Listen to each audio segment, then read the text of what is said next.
আজি আমি আলোচনা কৰিম অষ্টম শ্ৰেণীৰ অসমীয়া পাঠ্যপুথি 2 নং পাঠ যুগমীয়া শৰাইঘাট পাঠৰ প্ৰশ্ন উত্তৰ। ইয়াৰ আগত 1 নম্বৰ পাঠটো আলোচনা কৰিছো।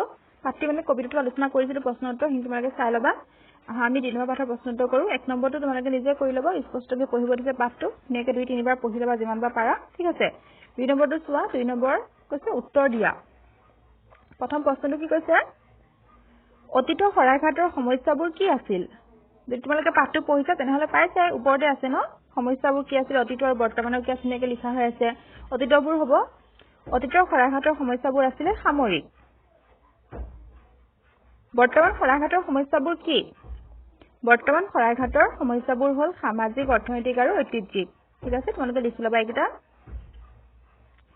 গদু চোৱা, ৰামসিংহ কোন আছিল? ৰামসিংহ ৰাজপুত ৰজা আছিল। তেওঁক ঔৰংগজেব বাদশ্বাহে অসম আক্ৰমণ কৰিবলৈ সেনাপতি কৰি পঠাইছিল। ঘৰটো চোৱা, তেওঁ কিয় অসমলৈ আহিছিল? তেওঁ মানে কোন হ'ব? ৰামসিংহ। ৰামসিংহ অসমলৈ কেলৈ আহিছিল সেইটো সুধিছে। তেওঁ অসমখন আক্ৰমণ কৰি মোগলৰ দখললৈ আনিবলৈ বাবে অসমলৈ আহিছিল। মানে যিখন অসম আছিল অসমক আক্ৰমণ কৰিব আৰু অসমখন মানে সিহঁতে শাসন কৰিব, তেতিয়া যে অসমখন সিহঁতে হৈ যাব সেইটো ভাবি কিনে কোন আহিছিলে? ৰামসিংহ অসমলৈ আহিছিলে। ঘৰটো চোৱা, শৰাইঘাটৰ ৰণ কাৰ মাজত হৈছিল? শৰাইঘাটৰ ৰণ মোগল আৰু আহোমৰ মাজত হৈছিল। লাচিতৰ অধীনত কিমান সৈন্য আছিল? উত্তৰ হ'ব লাচিতৰ অধীনত 1 লক্ষ সৈন্য আছিল। তাৰ পাছতো চোৱা, মোগলে নাৱেৰে সৈতে ধৰি ৰখা শৰাইঘটীয়া সেনাপতিজনৰ নাম কি আছিল? উত্তৰ হ'ব মোগলে নাৱেৰে সৈতে ধৰি ৰখা শৰাইঘটীয়া সেনাপতিজনৰ নাম আছিলে কুৱামিদ্ৰা হাজৰিকা। বগীয়াজটো চোৱা, মোগলৰ সেনাপতিক চৰাই খোজাৰ দায়ত লাচিত বৰফুকনে কাক লোৱা লগাই থৈছিল? উত্তৰ লিখা, মোগলৰ সেনাপতিক চৰাই খোজাৰ দায়ত লাচিত বৰফুকনে ৰামচৰণক লোৱা লগাই থৈছিল লিখিলেও হ'ব, থলে লিখিলেও হ'ব, ঠিক আছে। প্ৰশ্নটো চাই লিখি ল'বা। তাৰ পাছতো চোৱা, ৰজা ৰামসিংহই বীৰ লাচিতক আফুগুটিৰ সহায়ত কি বুজাবলৈ গৈছিল? ৰজা ৰামসিংহই চিঞৰি কিনে কৈছিলে আফুগুটি, লাচিতক দেখাই কিনে কি দেখাইছিলে? মানে আফুগুটি কেইটা লৈ কিনে তেওঁ কি দেখাব বিচাৰিছিলে? উত্তৰ লিখা, ৰজা ৰামসিংহই বীৰ লাচিতক আফুগুটিৰ সহায়ত মোগলৰ সৈন্যৰ বিশাল সংখ্যাৰ কথা বুজাবলৈ বিচাৰিছিল।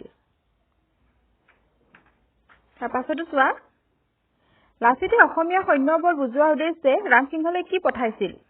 তেওঁলোকে যদি আফুগুটি পঠালে আমাৰ আগতে কিবা পঠাব লাগিব ন লাচিতে, কাৰণে বীৰ লাচিতে কি পঠাইছিলে? লাচিতে অসমীয়া সৈন্যবল বুজোৱাৰ উদ্দেশ্যে ৰামসিংহলৈ এচুঙা বালি পঠাইছিল। তেওঁলোকে আফুগুটিহে পঠাইছিলে, আমি কি পঠালো? আমি বালি পঠালো। আমি মানে বীৰ লাচিতে আৰু। তাৰপিছতো চোৱা, তাৰপিছত 3 নম্বৰটোত আছিলে কি? যদি পাঠটো কিবা টান শব্দ পোৱা সেইবোৰ অভিধান চাই লিখি ল'ব দিছিলে। যদি তোমালোকে কিছুমান অৰ্থ নাজানা মোক কমেণ্ট কৰি সুধিব পাৰা, মই যিকেইটা জানো তোমালোকক ধুনীয়াকৈ কৈ দিব পাৰিম, ঠিক আছে। চাই ল'বা দেই, বুজি নোপোৱা শব্দবিলাক চাই ল'লে এতিয়া পাঠটো বুজিবলৈ সুবিধা হয়। 4 নম্বৰটো চোৱা, কৈছে পাঠত থকাৰ দৰে সংলাপবোৰ লিখা।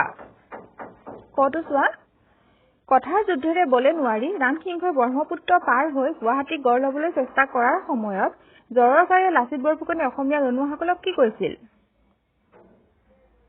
উত্তৰ হ'ব, প্ৰথমখিনি যেনেকে প্ৰশ্ন তেনেকে লিখি ল'ব পাৰা তোমালোকে। যেনেকে কথাৰ যুদ্ধৰে বলে নোৱাৰি ৰামসিংহই ব্ৰহ্মপুত্ৰ পাৰ হৈ গুৱাহাটী গড় ল'বলৈ চেষ্টা কৰাৰ সময়ত জ্বৰৰ গাৰে লাচিত বৰফুকনে অসমীয়া ৰনুৱাসকলক কৈছিল। কি কৈছিলে এতিয়া?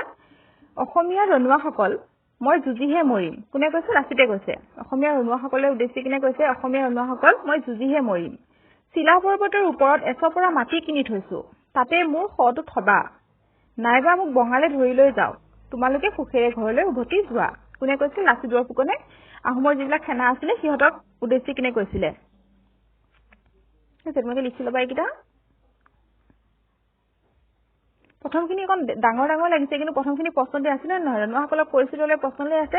উত্তৰখিনি এইখিনিৰ পৰা ষ্টাৰ্ট হৈছে এইখনৰ পৰা, অসমৰ ৰনুৱাসকলক পৰা ঘৰলৈ উভতি যোৱালৈকে। অকণমানে এষাৰ দুবাৰমান পঢ়িলে মনত ৰৈ যাব তোমালোকৰ। তাৰপিছতো শটো চোৱা, অসম এৰি যোৱাৰ সময়ত ৰামসিংহই অসমক প্ৰশংসা কৰি কি কৰিছিল? যেতিয়া অসমখন মানে এৰি গ'ল সিহঁতে হাৰি কিনে, তেতিয়া ৰামসিংহই কি কৰিছিলে অসমখনৰ বিষয়েটো সুধিছে। এইখিনি আগৰ নিচিনাকে লিখি ল'বা। অসম এৰি যোৱাৰ সময়ত ৰামসিংহই অসমক প্ৰশংসা কৰি কৈছিল। কি কৈছিলে? ধন্য ৰজা, ধন্য মন্ত্ৰী, ধন্য সেনাপতি, ধন্য সেনা, অকল এজন মানুহে সকলো সৈন্য চলাই ই কি আচৰিত? মই হেন ৰামসিংহ নিজে যুদ্ধৰ সেনাপতি হৈও একোতে সুবিধা নাপাওঁ এটো সুবিধা দেই একোতে সুবিধা নাপাওঁ ঠিক আছে লিখি লবা তোমালোকে তাৰ পিছৰ প্ৰশ্নটো কি কৈছে কোনোবাই যুদ্ধৰ কামত মন এৰি ইফাল কিফাল কৰে বুলি বীৰ লাচিত বৰফুকনে কামাখ্যা গোসানীলৈ সেৱা কৰি কি ঘোষণা কৰিছিল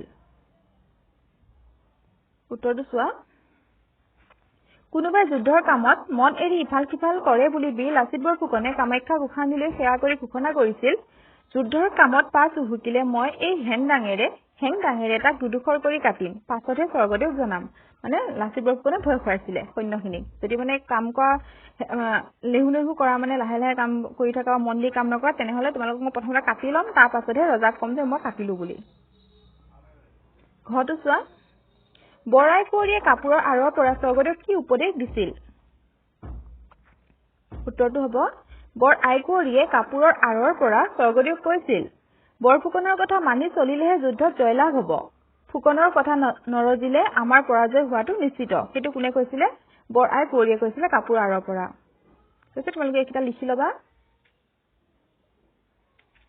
তাৰ পাছতে 5 নম্বৰটো বহলাই লিখিব দিছে প্ৰথম কটো কি কৈছে যুদ্ধত জয়ী হ'বলৈ যুদ্ধৰ আহিলাৰ বাহিৰে আৰু কিহৰ প্ৰয়োজন আছে লিখা মানে প্ৰথমতে সৈন্য লাগিব সৈন্যখিনিয়ে যুঁজিবৰ কাৰণে অস্ত্ৰ-শস্ত্ৰ লাগিব তাৰ বাদেও কিছুমান বস্তু লাগে কি বস্তু লাগিব সেইটো সুধিছে আৰু সেইখিনি কি হ'ব উত্তৰ লিখিবা যুদ্ধত জয় হ'বলৈ যুদ্ধৰ আহিলাৰ বাহিৰে বেছি প্ৰয়োজন সৈনিক বৃন্দ আহিলাতকৈ বেছি কি প্ৰয়োজন হয় সৈনিক লাগিব আৰু লাগিব সমগ্ৰ জাতিৰ স্বাৰ্থহীন মনোবৃত্তি আৰু যিমানখিনি মানুহে মানে যুদ্ধ কৰিবলৈ যাব যিটো দল এটা দল হৈ যাব নহয় সেই দলটো নিজৰ কোনো মানে স্বাৰ্থপৰ হ'ব নালাগিব সকলো স্বাৰ্থহীন মনোবৃত্তি হ'ব লাগিব আৰু লগতে কৰ্মনিষ্ঠতা হ'ব লাগিব মানে কামৰ প্ৰতি দায়িত্ব মানে কামটো যে কৰিব দায়িত্বশীলভাৱে যাতে কামটো কৰে ঠিক আছে তেনেকুৱা কৰ্মনিষ্ঠতা হ'ব লাগিব লগতে যুদ্ধ জয়ৰ কাৰণে উত্তাল অথচ নিশ্চিত অভিলাষ হ'ব লাগিব মানে আমি জয় হ'মেই সেইটো সিহঁতে নিশ্চিত হ'ব লাগিব যদি ভয় কৰি যায় তেনেহ'লে কাম নাই হয় নহয় কাৰোবাৰ হাতত শত্ৰু হাতত মৰি থাকিব সেইকাৰণে কি হ'ব লাগিব যুদ্ধ জয়ৰ কাৰণে উত্তাল অথচ নিশ্চিত অভিলাষ হ'ব লাগিব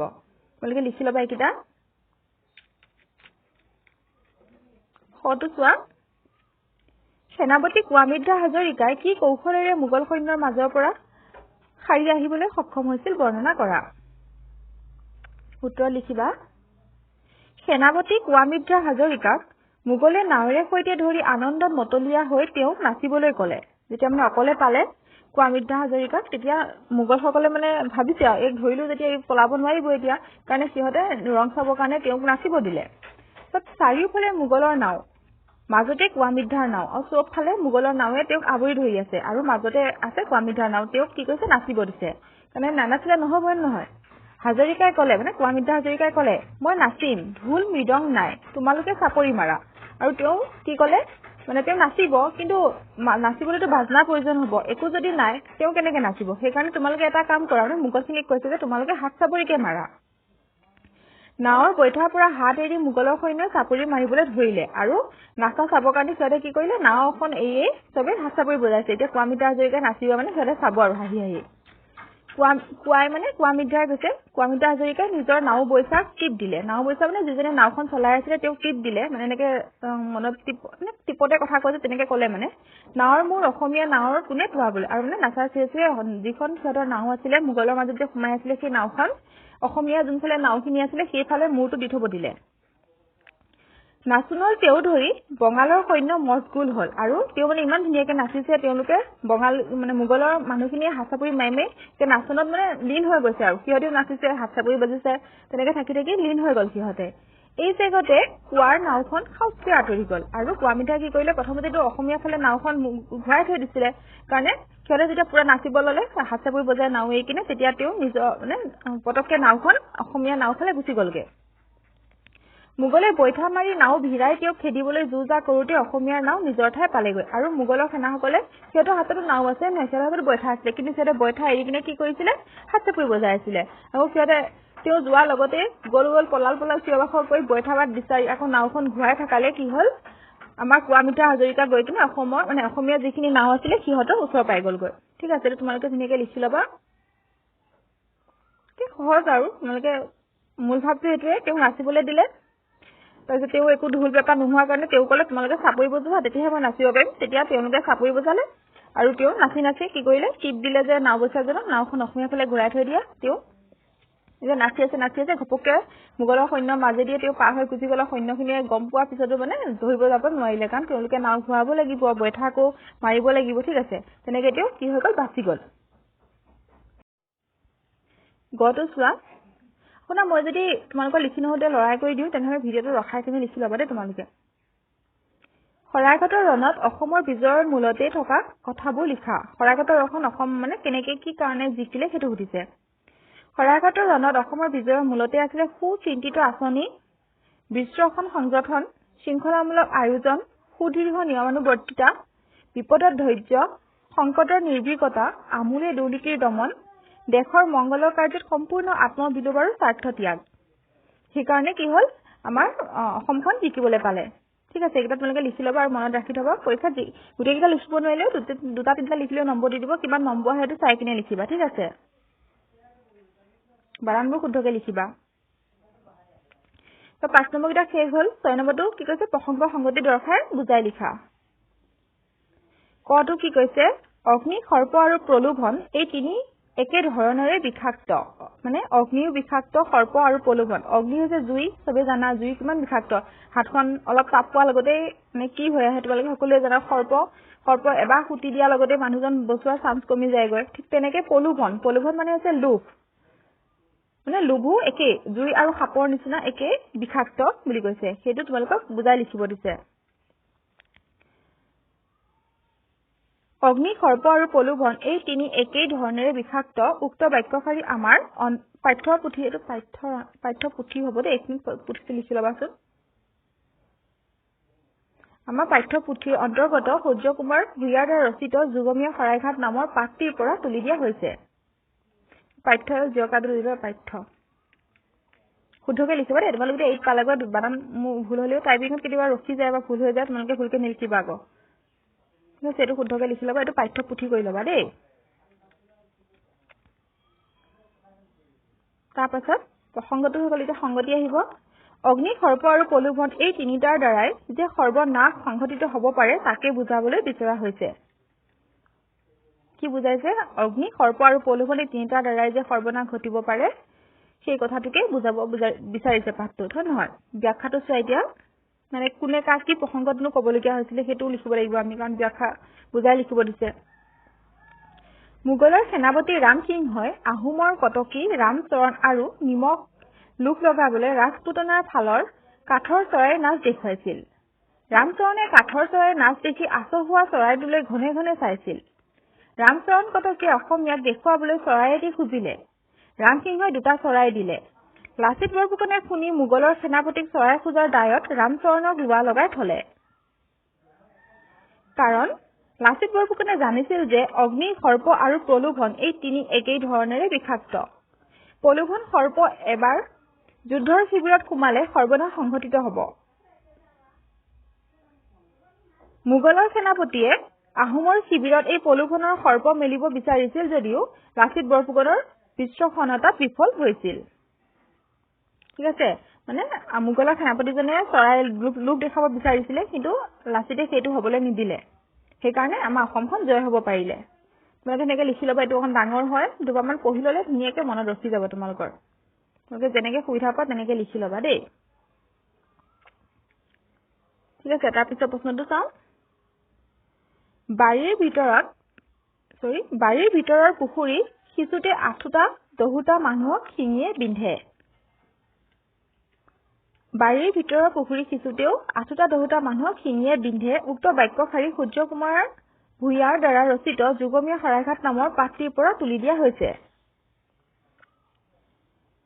দেশ ৰক্ষাৰ বাবে কৰা যুদ্ধত যে কিছু লোকৰ প্ৰাণহানি হ'বই সেই সংক্ৰান্ততে উক্ত বাক্যশাৰী উল্লেখ কৰা হৈছে কি কৈছে ঘৰত থকা পুখুৰীটো পানী সিঁচোতেও 8টা-10টা মানুহক আঙুলিত শিঙি মাছে পিন্ধে ঠিক তেনেকৈ যুদ্ধ যেতিয়া দেশৰ কাৰণে যুঁজিব যাব সেইটো সময়তে 10-12টা মানুহ মৰিবই হয় নহয় সেইটো কৈছে ব্যাখ্যাত লিখা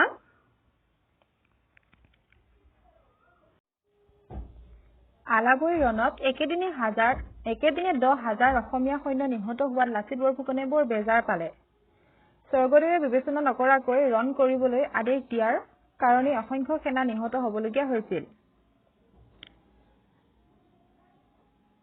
লাচিত বৰফুকনে নিজৰ একোজন সসৈন্য একোটা হাতীৰ সমান বুলি ভাবে আৰু তেনে 10,000 জন সৈন্য হেৰুৱাব লগা হোৱাত তেওঁ এই বতৰা স্বৰ্গদেৱলৈ জনাবলৈ বিচাৰিলে। কিন্তু সুবিবেচক মন্ত্ৰী আতন বুঢ়াগোহাঁই ডাঙৰীয়াই লাচিতক হাক দি কৈছিল যে বাৰীৰ ভিতৰৰ পুখুৰী সিঁচোতেই 8টা-10টা মানুহক শিঙিয়ে বিন্ধে। এইখন যুদ্ধহে, গতিকে কিছু মানুহ বা কিছু লোকৰ মৃত্যু হোৱাটো স্বাভাৱিক। এইদৰে সুবিবেচনাৰে কাৰ্যপন্থা নিৰূপণ আৰু সি প্ৰভাৱে কাৰ্যপন্থা গ্ৰহণ আৰু সম্পাদন এই দুই সমাৱেশ শৰাইঘাটৰ ৰণত অসমীয়াৰ কাৰণে আৱশ্যক আছিল আৰু আগলৈকেও আৱশ্যক হ'ব। ঠিক আছে, যেতিয়া মানে আলয়বৰী ৰণখনত 10,000 সৈন্য একেলগে মৰি গ'ল, তেতিয়া লাচিতৰ মানে মনটো বেয়া লাগিছিলে। মনটো বেয়া লগাৰ ফলত তেওঁ মানে স্বৰ্গদেউ মানে ৰজাজনলৈ তেওঁ ভাবিলে ৰজাক কথাটো কৈ দিব যে তেওঁ ইমানখিনি সৈন্য হেৰুৱালে বুলি। তেতিয়া সুবিবেচক অতন বৰগোহাঁই ক'লে যে মানে এটা ঘৰৰ পুখুৰী এটা সিঁচোতেও 8-10জন মানুহক শিঙি মাছে বিন্ধেই। সেই বুলিয়ে মানে এইটো বেছিমান ডাঙৰ চিন্তা কৰিবলগীয়া কথা নহয়। এখন যুদ্ধত যেতিয়া মানুহ ঢুকাবই আৰু তেনেকে সুবিবেচিতভাৱে যিবোৰ কাম হাতত ল'লে তাৰ ফলতে কি হ'লগৈ, আমাৰ অসমখন জয়ী হ'ল। ঠিক আছে, তাৰ পাছতো চোৱা, তোমালোকে এনেকৈ লিখি ল'বা দেই। এইটো কিতাপতো আছে আৰু ইয়াতো আছে, বানান কিবা ভুল হ'লে লিখি ল'বা কিতাপত চাই কিনে। গটো চোৱা, সেয়েহে শৰাইঘাট নাই কিন্তু শৰাইঘাট আছে। উত্তৰ লিখা, সেই শৰাইঘাট নাই কিন্তু শৰাইঘাট আছে। উক্ত বাক্যশাৰী আমাৰ পাঠ্যপুথিৰ অন্তৰ্গত সূৰ্য কুমাৰ ভূঞাৰ দ্বাৰা ৰচিত যুগমীয়া শৰাইঘাট নামৰ পাঠটিৰ পৰা তুলি দিয়া হৈছে।